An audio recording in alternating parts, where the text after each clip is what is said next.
बेटा ये हम 10 चैप्टर करेंगे कैश बुक। कैश बुक में क्या होता है, आपको सारी कैश की ट्रांजैक्शंस नोट करनी है। तो जैसे हमने जर्नल बनाया था तो हमने उसमें एंट्रीज पास करी थी बेटा। अब इसमें हम कैश बुक की हमारी स्पेशल बुक होती है, सब्सिडरी बुक जिसे कहते हैं। इसमें हम देखो टू लिखा है, to record receipt and payment of cash, यानी जो हमारे पास पैसा आया और जो हमारे पास से पैसा गया है वो हम रिकॉर्ड करेंगे। फिर आती है हमारी परचेज बुक। परचेज बुक में हम क्रेडिट परचेज रिकॉर्ड करते हैं।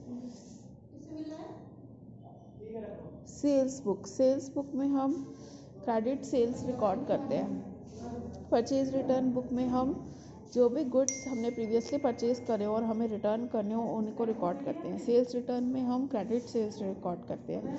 और बाकी सब चीज़ों में, जो ये सारी चीज़ों में कुछ चीज़ें ऐसी रह जाती है जो नहीं रिकॉर्ड हो पाती है, जैसे डिस्काउंट, बैड डेट्स वगैरह, वो हम जर्नल प्रॉपर में रिकॉर्ड करते हैं। तो आज हम कैश बुक करेंगे। सबसे पहले देखिए, cash book is a book of primary entry in which cash and bank transactions are recorded in the chronological order, that is in the order they happen. यानी जिस तरह से, जिस डेट के अनुसार कैश और बैंक की ट्रांजैक्शंस एक कंपनी के अंदर होंगी, एक बिजनेस के अंदर होंगी, उसको हम एक बुक में रिकॉर्ड करेंगे जिसे हम कैश बुक बोलते हैं। अब इस कैश बुक में रिकॉर्ड कैसे होगा? रिसीप्ट्स, जो रिसीप्ट यानी हमें जो पैसा मिलता है वो हम डेबिट साइड रिकॉर्ड करेंगे बेटा कैश बुक के। यानी अगर मेरी कैश बुक ऐसे बन रही है देखो, तो ये मेरी डेबिट साइड होती है, ये क्रेडिट। तो इस साइड में वो चीज़ रिकॉर्ड करूँगी जहाँ से मुझे पैसा मिलेगा, और इस साइड में वो रिकॉर्ड करूँगी जहाँ से मेरा पैसा जाएगा। ठीक है, इसमें कोई भी कैश बुक है, नाम से ही पता चल रहा है, कोई भी चीज़ उधार की रिकॉर्ड नहीं होगी। उसके बाद देखिए, cash transactions are recorded in the cash column and bank transactions are recorded in the bank column. अब इसमें दो कॉलम भी बनाए जाते हैं, कैश और बैंक के। जो कैश की ट्रांजैक्शन है वो कैश कॉलम में रिकॉर्ड करेंगे और बैंक की ट्रांजैक्शन बैंक कॉलम में। अब इसके फीचर्स देख लेते हैं। Only cash and bank transactions are recorded in cash book. तो मैंने अभी आपको बताया कैश बुक में हम खाली पैसों की ट्रांजैक्शन रिकॉर्ड कर रहे हैं, यानी कैश और बैंक की। कैश और बैंक दोनों ही कैश बुक में आएंगे। कैश रिसीप्ट्स, यानी जहाँ से हमें पैसा मिला है वो हम डेबिट साइड रिकॉर्ड करेंगे, और जहाँ हमने पेमेंट करी है वो हम क्रेडिट साइड रिकॉर्ड करेंगे। It records only one aspect of transaction. ये खाली कैश का एस्पेक्ट रिकॉर्ड करता है, क्रेडिट का रिकॉर्ड नहीं करता। इसमें जो ट्रांजैक्शंस होती हैं बेटा वो क्रोनोलॉजिकल ऑर्डर में रिकॉर्ड होंगी, यानी जिस डेट के अनुसार वो हो रही है।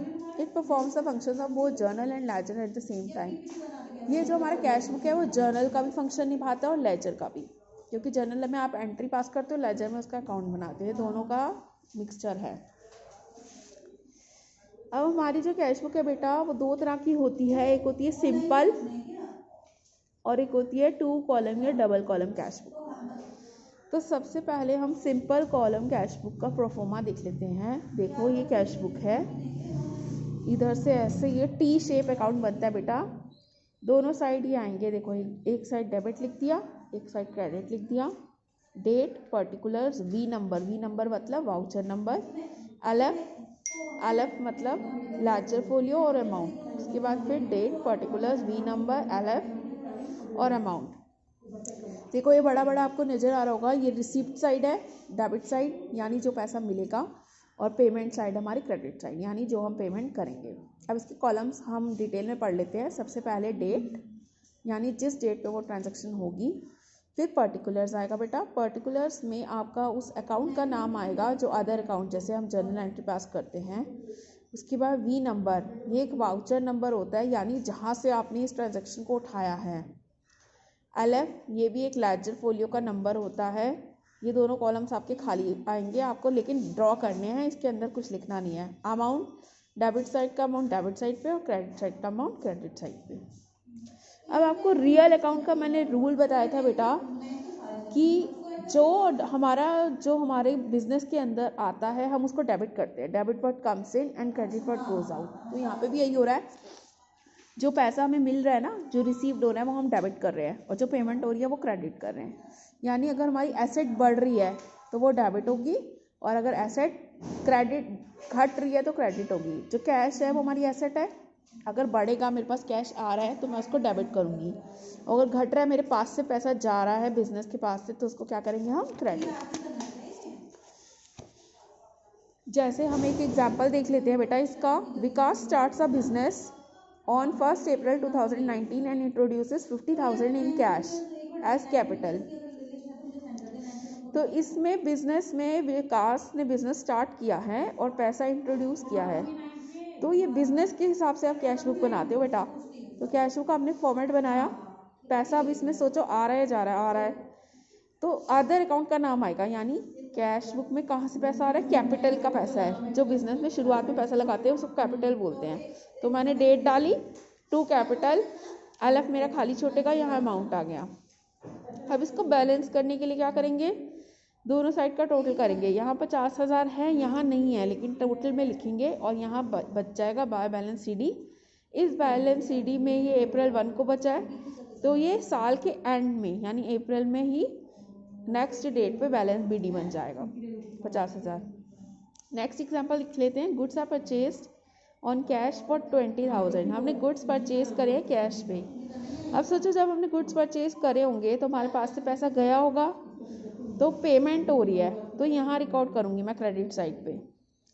तो लेकिन अदर अकाउंट का नाम डालूंगी। अगर मैं एंट्री पास करूँ, परचेज टू कैश होती है ना, तो कैश बुक बना रहे हो, बाय क्या लिखोगे, परचेज 20,000, ये टू बैलेंस CD हो गया।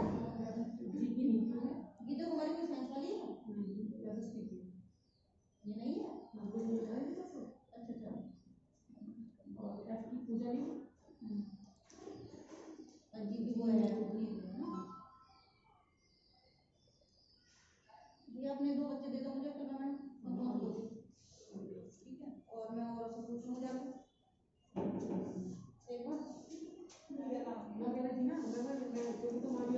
बैलेंस CD कर दिया बेटा हमने उसको, फिर बैलेंस BD कर दिया।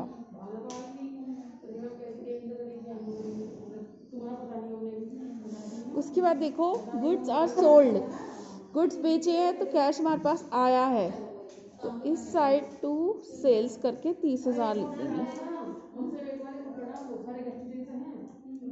ये बैलेंस बन गया, बैलेंस CD।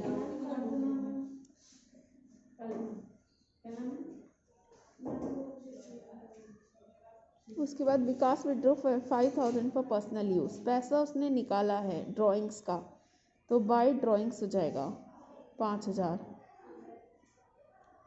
ओके।